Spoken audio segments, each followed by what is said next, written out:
April മാസം 28-ന് തുടങ്ങുന്ന 6ാം semester പരീക്ഷകളുടെ വാല്യുവേഷൻ പല വിദ്യാർത്ഥികളും ചോദിച്ചിരുന്നു, എങ്ങനെയായിരിക്കും ഇതിൻ്റെ വാല്യുവേഷൻ എന്ന്. ഓഫ് കോഴ്സ് ഈ സെമസ്റ്റർ പരീക്ഷകളുടെ വാല്യുവേഷൻ തുടങ്ങിയിട്ടില്ല.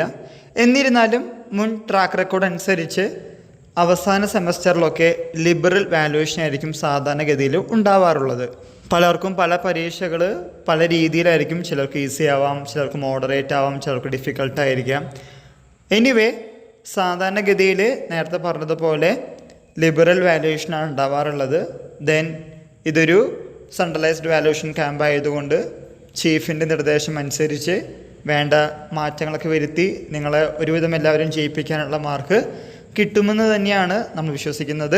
ഒരു കാര്യം ഓർമ്മിപ്പിക്കട്ടെ, 5 സെമസ്റ്ററിലും ജയിച്ചു, 6ാം സെമസ്റ്ററിൽ ഒരു പരീക്ഷയിൽ മാത്രം തോറ്റിട്ടുണ്ടെങ്കിൽ അതിന് റീവാലുവേഷൻ കൊടുത്ത് റിസൾട്ട് അനുകൂലമല്ലെങ്കിലും നിങ്ങൾക്ക് യൂണിവേഴ്സിറ്റിയിൽ പോയി കാര്യം പറഞ്ഞു കഴിഞ്ഞാൽ ജയിപ്പിക്കാനുള്ള സാധ്യതയുണ്ട്.